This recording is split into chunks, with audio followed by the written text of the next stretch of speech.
Warahmatullahi wabarakatuh. Alhamdulillahi rabbil alamin. Wassalatu wassalamu ala ashrafil anbiya'i wal mursalin Sayyidina Muhammadin wa ala alihi wa sahbihi ajma'in. Amma ba'du. Bapak-bapak, ibu-ibu, saudara-saudara, kaum muslimin, muslimat, rahimakumullah. Alhamdulillah, pada malam ini kita dapat melanjutkan pengajian umum kita membaca kitab Al-Mursyidul Amin, mukhtasar daripada kitab Ihya Ulumuddin yang ditulis oleh Imam Al-Ghazali. Sekarang kita lanjutkan pembacaan halaman 233,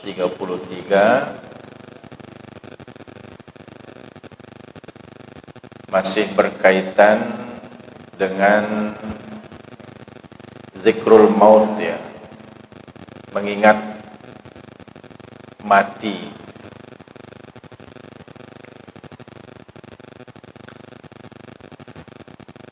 Tidak lain dan tidak bukan tujuan kita mengkaji bahasan tentang zikrul maut, mengingat mati ini. Pertama, karena melaksanakan atau mengamalkan hadis Nabi kita Muhammad sallallahu alaihi wasallam yang memerintahkan kita agar memperbanyak mengingat kematian. Aksiru min zikri hadimil lazzat. Perbanyak menyebut atau mengingat peristiwa yang menghancurkan kelezatan dunia, yaitu peristiwa kematian. Karena kullu nafsin dha'iqatul maut, semua yang bernyawa ini pasti akan merasakan mati. Jadi kita membaca bab tentang zikrul maut atau kematian ini bagian dari mengamalkan perintah Nabi pada hadis yang disebutkan tadi.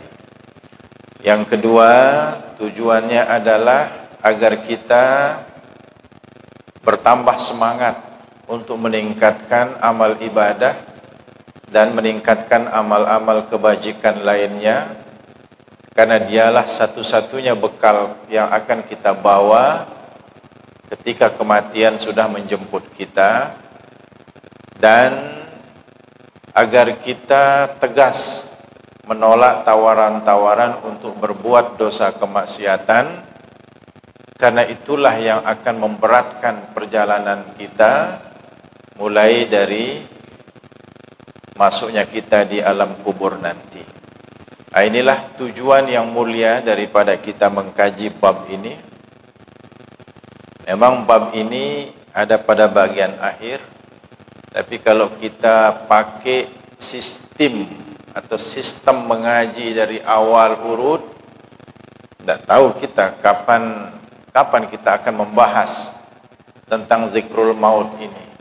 Ya, sementara kita sangat membutuhkan dorongan semangat untuk meningkatkan amal ibadah dan amal-amal kebajikan lainnya. Sangat membutuhkan dorongan semangat agar kita tegas menolak tawaran-tawaran berbuat dosa dan kemaksiatan.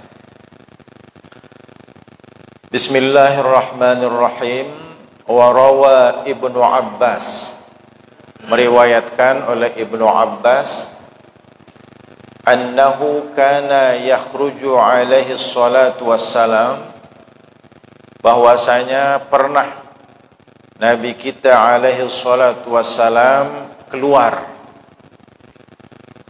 yuhriqul ma, untuk membuang air. Membuang air ini maksudnya air kecil, kencing ya. Jadi pernah Nabi kita keluar rumah untuk membuang air kecil. Fayatamassahu bit-turab. Lalu beliau mengusap dengan tanah. Artinya beliau melakukan tayammum. Karena tentu sesudah kencing air wudhu kita menjadi batal, beliau langsung bertayammum. Fa'aqulu lahu, maka aku berkata kepada beliau, kata Ibnu Abbas, ya Rasulullah, wahai Rasulullah, innal ma'a minka qaribun, sesungguhnya air itu dekat darimu, kenapa engkau bertayammum?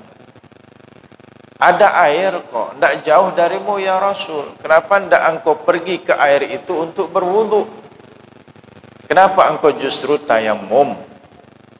Fayaqul, maka Nabi bersabda, ma yudrini la'alli la ablughuh.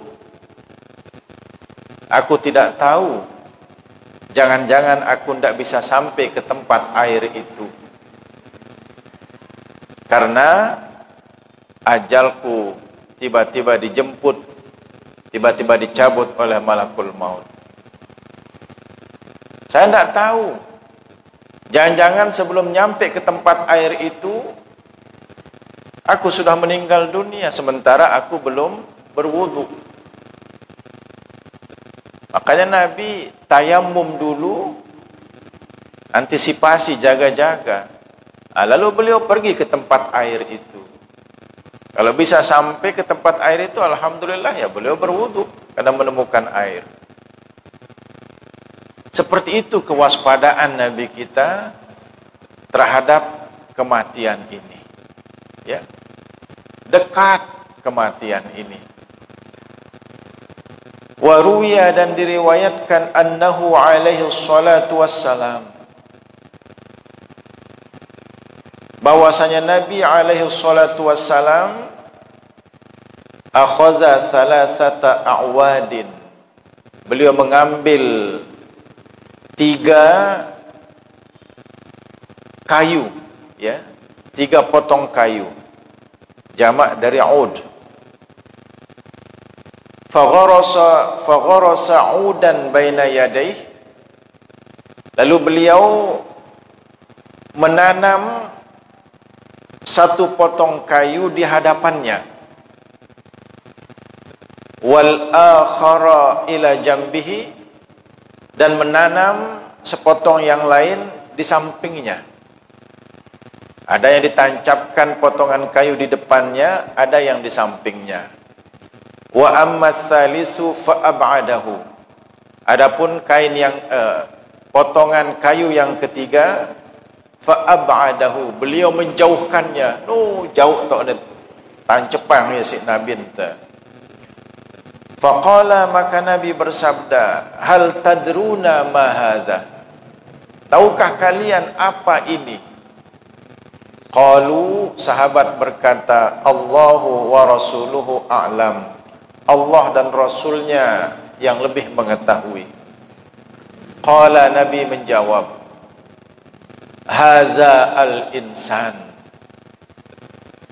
kayu yang ada di depanku ini, inilah manusia, gambaran manusia. Wa hadza al-ajal, dan yang ada di sampingku ini, kayu yang ada di sampingku ini, inilah ajal. Ada di depan, ada di samping. Jadi dekat sekali ajal kita ini. Wa dzalika al-amalu, dan kayu yang aku tancapkan jauh ke depan itu, itulah angan-angan manusia. Kayu yang jauh dariku ini, itulah angan-angan manusia.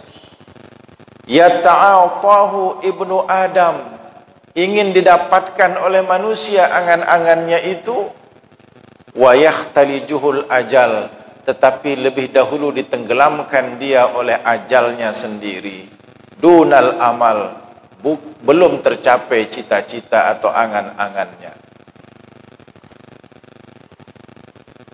Jadi kita harus waspada jamaah sekalian. Boleh saja kita memiliki angan-angan, cita-cita, tapi jangan cita-cita yang muluk, cita-cita yang sesuai dengan kemampuan kita, dan tidak boleh cita-cita itu menghabiskan waktu kita, sehingga kita tidak jadi beribadah, tidak jadi melakukan amal-amal kebajikan lainnya. Banyak orang yang tidak bisa sampai kepada angan-angannya karena lebih dahulu dijemput oleh kematian. Ya. Nah, jadi bagaimanapun dan betapapun angan-angan kita, setinggi apapun mimpi-mimpi kita, boleh-boleh saja, tetapi kita harus tetap beribadah, tetap melakukan amal-amal kebajikan lainnya. Ada orang berdialog, ayo kita mulai sudah mengaji. Dijawab sama temannya, nanti kalau saya sukses saya akan rajin mengaji. Nanti kalau saya sudah dapat pekerjaan yang layak, saya baru akan rajin mengaji. Boleh-boleh saja berangan-angan menjadi orang sukses, menjadi orang yang pekerjaannya itu layak. Tetapi mengaji itu jangan ditunda, supaya nanti mengajinya belum juga, sukses juga belum tercapai, ajal lebih dahulu menjemputnya. Nah ini yang digambarkan oleh Nabi kita. Manusia kadang-kadang angan-angannya itu jauh, dan dia habis waktunya untuk menjemput angan-angannya itu. Dan ternyata bukan dia yang menjemput angan-angannya, tetapi dia yang dijemput oleh ajalnya. Ya, mari kita waspada. Ya. Kita harus waspada dengan terus memperbanyak bekal-bekal yang akan bermanfaat bagi kita sesudah ajal kita tiba. Faslun fi sakaratil maut wa ma yustahabbu indahu minal ahwan. Ini satu fasal pada menerangkan sakaratul maut, detik-detik menjelang kematian. Niki sakaratul maut. Dan apa-apa yang disunatkan di samping orang yang sakaratul maut daripada beberapa keadaan. I'lam, ketahuilah, annahu, bahwasanya, lau lam yakun baina yaday ibni adama haulun, kalaulah tidak ada di hadapan manusia itu satu kegoncangan, satu ketakutan, siwa sakaratil maut, selain daripada ketakutan pada waktu sakaratul maut, lakana jadiron, niscaya dia itu pantas, bi alla yahna'a lahu aisyun, bahwa tidak tenang baginya satu kehidupan.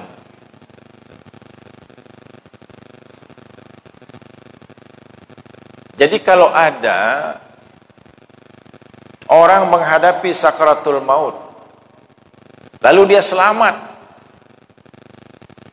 dia bisa kembali dengan takdir Allah, bisa kembali diberikan umur oleh Allah, tapi dia sudah sempat merasakan sakaratul maut, maka sesudah itu tidak akan tenang hidupnya.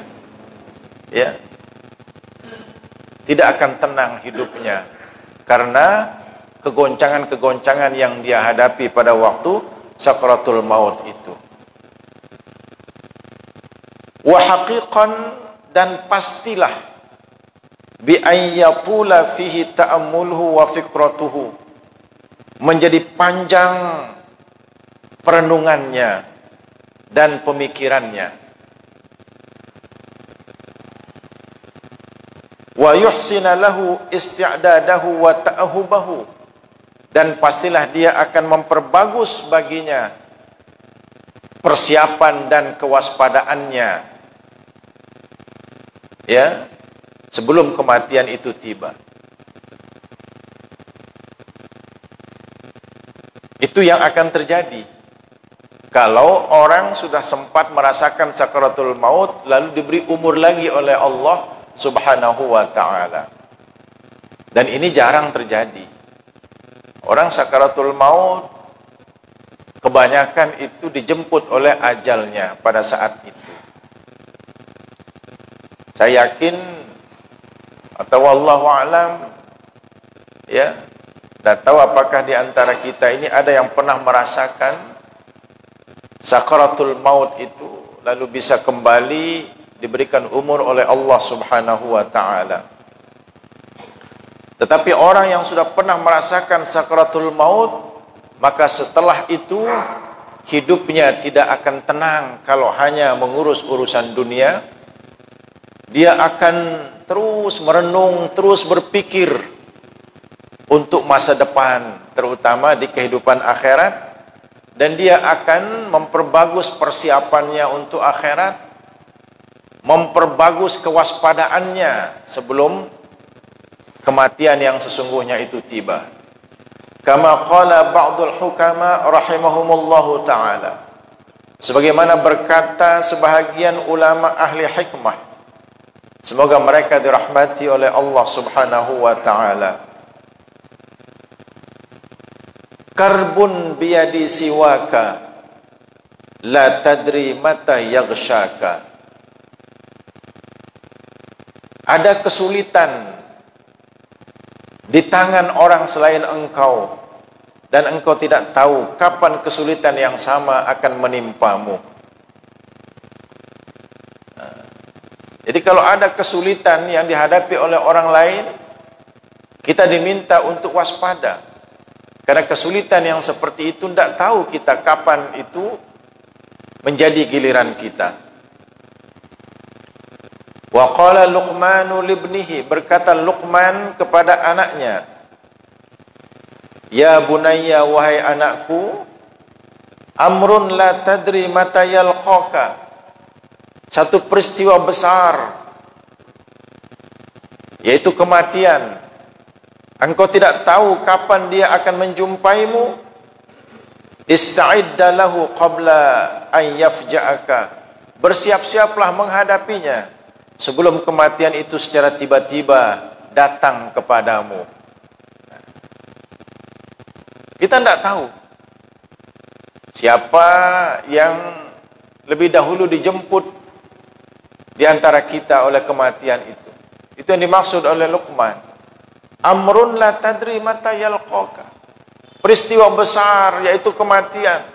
Engkau tidak tahu kapan dia akan menjumpaimu. Ista'idda lahu qabla an yafja'aka, karena itu bersiap-siaplah sebelum dia secara tiba-tiba datang menjemputmu. Sekarang kita sehat walafiat, ya, tetapi ingat, syarat kematian itu tidak harus sakit. Banyak orang sehat dijemput juga oleh kematian. Sekarang kita masih muda, tapi harus diketahui bahwa syarat kematian itu tidak harus tua. Banyak yang muda juga dijemput oleh kematian. Maka mau tidak mau, ista'idda lahu qabla an yafja'aka, bikinlah persiapan untuk hal-hal yang bermanfaat sesudah kematian, sebelum kematian itu secara tiba-tiba datang menjemput kita semua. Wal ajbu, dan anehnya, annal insan, bahwasanya manusia, lau kana yatawaqqa'u, kalau dia khawatir, ayyadkhula alaihi jundiyun, bahwa nanti ada seorang polisi masuk ke dalam rumahnya, fayadribahu khashabatin, lalu polisi itu akan memukulnya dengan 10 kali pukulan. La tanaghasha aisuhu, niscaya tidak tenang hidupnya. Kalau ada informasi nanti polisi akan datang ke rumah kita, lalu kalau sekarang kan tidak ada polisi main pukul, main tangkap iya, tentu dengan surat penangkapan. Kalau ada polisi, ya ada informasi nanti polisi sudah mengintip rumahmu, nanti dia akan datang lalu akan menangkapmu. Tidak tenang hidup kita, ya, tidak tenang hidup kita, was-was kita. Tetapi wahwa fi kulli nafasin, sementara manusia itu dalam setiap napasnya, bisadadi an yadkhula alaihi malakul maut, dekat dimasuki oleh malakul maut. Manusia dalam setiap napasnya itu sangat dekat untuk datang kepadanya malakul maut. Kaifa la yatanaghasu aishuhu, kenapa dia masih bisa hidup tenang-tenang saja?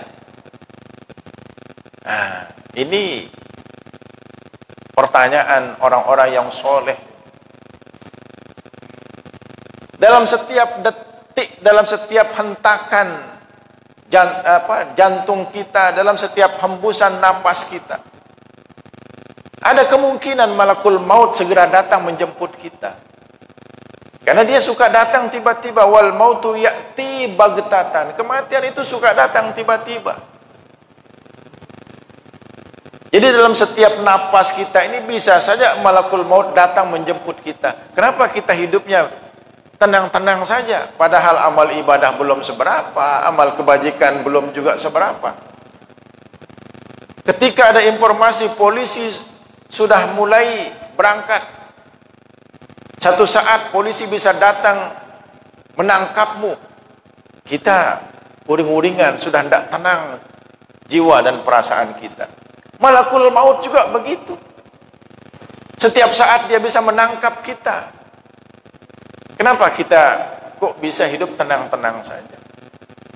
Nah, ini menjadi perenungan kita bersama jamaah sekalian. Ya.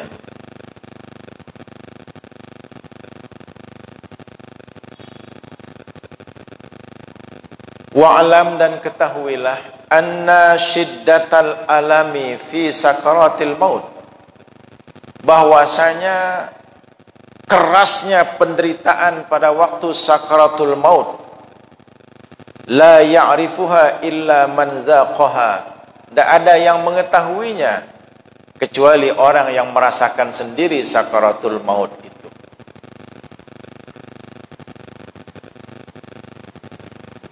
Ya, kalau ada orang yang sakaratul maut lalu muncul keajaiban, diberikan umur lagi oleh Allah, bagus sekali dia bercerita kepada kita apa-apa yang dirasakannya.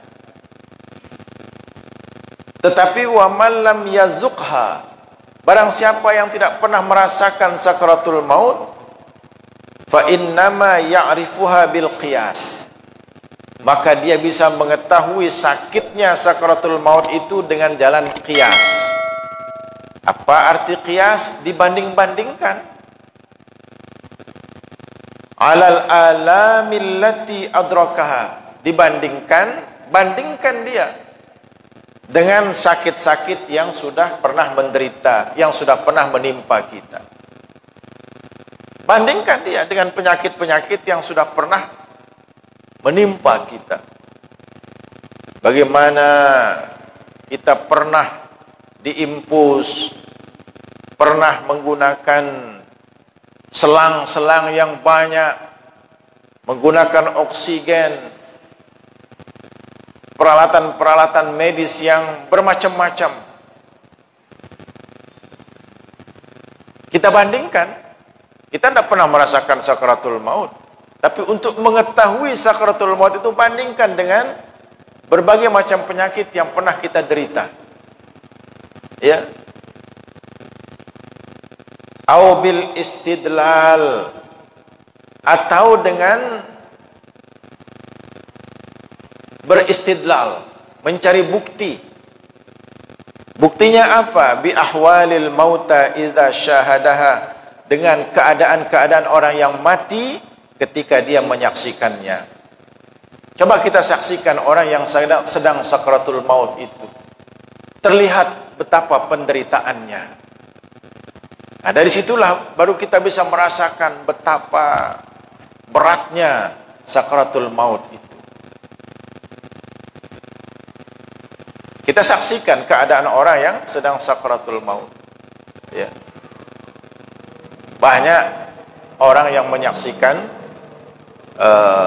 seseorang yang sedang sakratul maut. Coba diperhatikan. Kan sering kita beritahu istilah kita kan yatulakinnya kan. Padahal maksud dia tulakinnya itu dia sedang ditalqin. Biasa orang sakratul maut itu kan ditalqinkan dia. Ya. Diajarkan dia ucapan la ilaha illallah. Itu namanya ditalqin. Laqinu mautakum la ilaha illallah. Ajari orang-orang yang akan meninggal di antaramu ucapan la ilaha illallah. Ditalqinkan. Tapi bergeser-bergeser bahasa kita yatulakinna. Padahal maksudnya yatalqinna. Nah, di situ banyak orang yang datang. Perhatikanlah bagaimana, ya Allah, situasi orang yang sakratul maut. Kekuatannya hilang, kejayaannya hilang, kekuasaannya tidak ada artinya. Ya. Siapapun yang sakratul maut itu tidak berdaya sama sekali. Ammal qiyas. Ya. Adapun mengetahui sakratul maut dengan jalan qiyas, dibanding-bandingkan, ya. Fabi ayya'lama, dengan cara dia mengetahui annal alama, bahwasanya sakit-sakit itu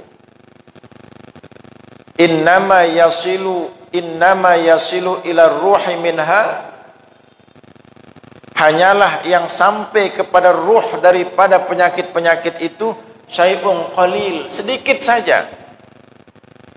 Kalau kita tipes, ya, kalau kita sakit dengan berbagai macam penyakit-penyakit tubuh, yang nyampe kepada ruh kita itu sakitnya cuma sedikit. Badan kita yang sakit, tapi ruh kita itu hanya sedikit yang kena. Kalau penyakit-penyakit yang dialami oleh manusia, ya, apalagi yang luka karena tabrakan, ya, yang stroke sekalipun, ya, apa saja penyakit kanker, penyakit leper, itu badannya yang kena sakitnya itu, tapi kepada rohnya itu hanya sedikit saja dampak kepada nyawanya, kepada rohnya itu. Itu kalau sakit-sakit biasa. Tapi wa ammal maut, adapun kematian itu, fahuwa alamun fi nafsir ruh, maka dia adalah sakit pada ruh itu sendiri. Nah, tapi kalau kematian itu sakitnya itu menimpa ruh itu sendiri. Wa shiddatuhu fi jami'il a'dha, dan sakitnya itu menimpa seluruh anggota tubuh kita. Fama a'zamahu min alam, alangkah luar biasanya penderitaan tersebut. Sakit biasa saja kita sudah menderita, ya, apalagi yang namanya sakratul maut, sakit menjelang kematian itu. Nah, demikian dimaksudkan dengan kias, dibanding-bandingkan dia. Ala tara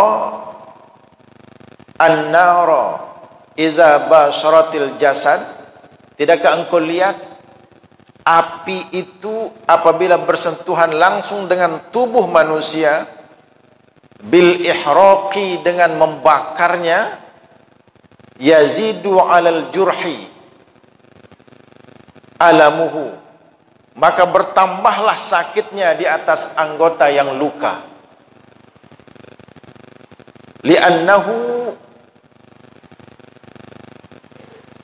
yalqa sa'ira ajza'ir ruh, karena dia menjumpai seluruh daripada bagian-bagian roh itu. Jadi kalau api itu bersentuhan langsung dengan tubuh kita, maka sakitnya itu tentu luar biasa dibanding sekedar kita luka. Karena kalau ada anggota tubuh kita terbakar oleh api, maka panas yang membakar itu tidak hanya menimpa anggota tubuh kita yang terbakar, tetapi menjalar dia kepada seluruh anggota tubuh kita. Nah, begitulah kalau sakit itu seperti sakaratul maut. Sakitnya itu menjalar ke seluruh anggota tubuh kita, dan itu menimpa kepada roh kita sendiri. Karena itulah permulaan daripada akan dicabutnya roh daripada seseorang.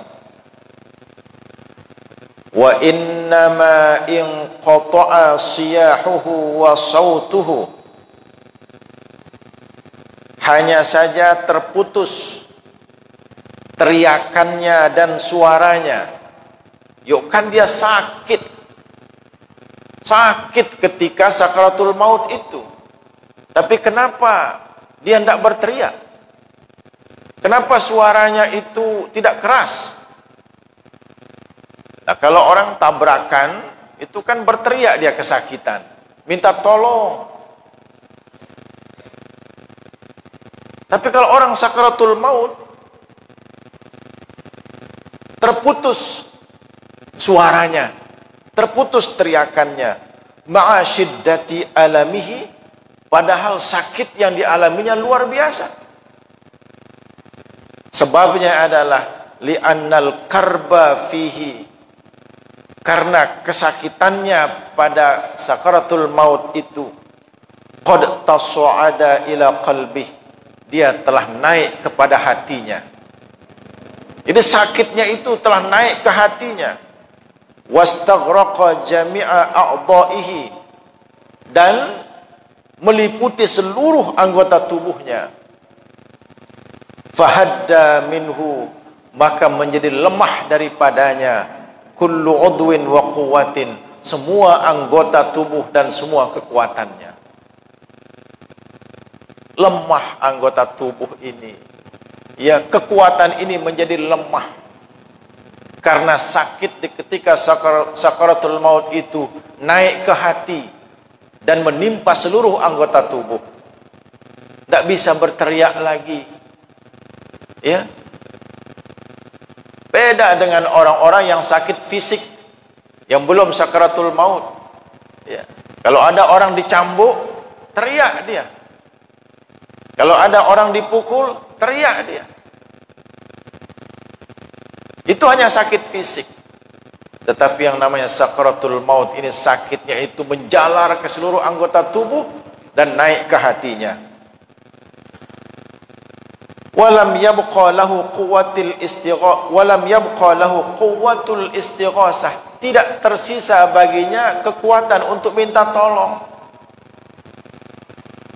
Tidak bisa minta, tidak ada orang sakaratul maut itu teriak-teriak minta tolong. Lemah seluruh anggota tubuhnya. Ammal aqlu, adapun akalnya, faqad ghasyiyahu wa syawwasahu, akal itu telah menutupinya dan telah membingungkan dirinya. Akal sudah tidak berfungsi, tertutup, bahkan membuat dia bingung. Ya. Wa ammal lisanu faqad abkamahu, adapun lisan ini dia sudah membungkamnya.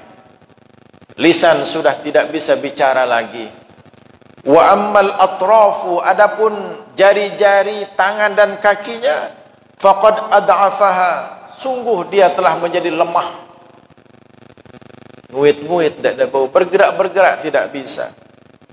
Wa yawaddu, dan orang yang sakaratul maut itu berkeinginan, lau qadaru 'alal istirahah, seandainya dia bisa beristirahat, bil anin, dengan jalan merintih, wasyah, dan berteriak, wal istighosah, dan minta tolong. Ini keinginan orang yang sakaratul maut. Siapa tahu dia bisa beristirahat dengan cara merintih, berteriak, atau minta tolong. Walakinnahu la yaqdiru ala dzalik, akan tetapi dia tidak mampu yang demikian itu.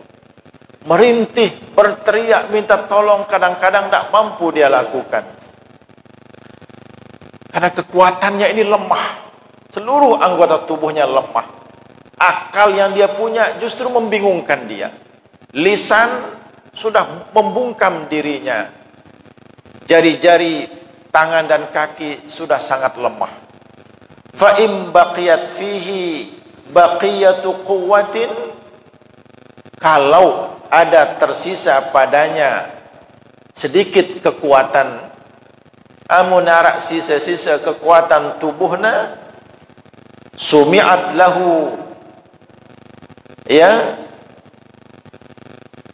didengar kekuatan itu baginya, indan naz'ir ruh wa jazbiha, ketika dicabut ruh dan ketika ditarik ruh itu,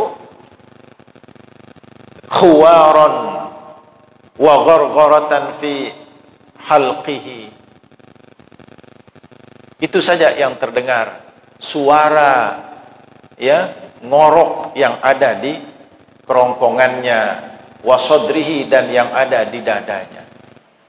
Kalau ada sisa kekuatan daripada orang yang sakaratul maut itu, maka paling yang terdengar itu adalah suara-suara ngorok, ya, suara-suara ngorok dari tenggorokan dan dadanya, ya.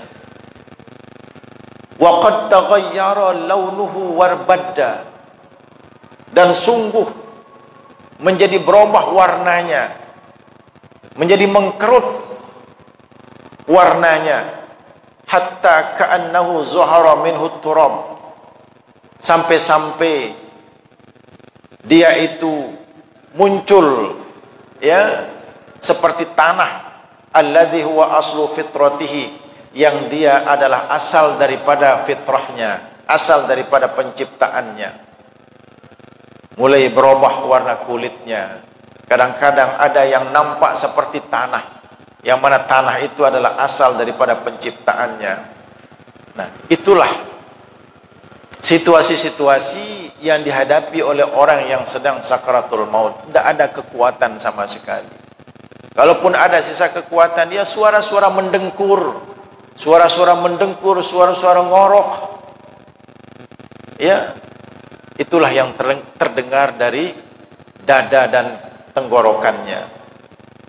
Lalu berubah warna kulitnya. Nah, ketika itu fatun zaur ruh, maka dicabutlah ruh. Min kulli araqin min uruqihi, dari semua urat-urat tubuhnya. Jadi ruh dari semua urat-urat tubuhnya itu dicabut. Ala hiyalihi, di hadapannya. Ya. Jadi di hadapannya sendiri roh-rohnya itu dicabut. Summa yamutu kullu udwin min a'dha'ihi, kemudian matilah semua anggota daripada anggota-anggota tubuhnya, tadrijan, secara bertahap.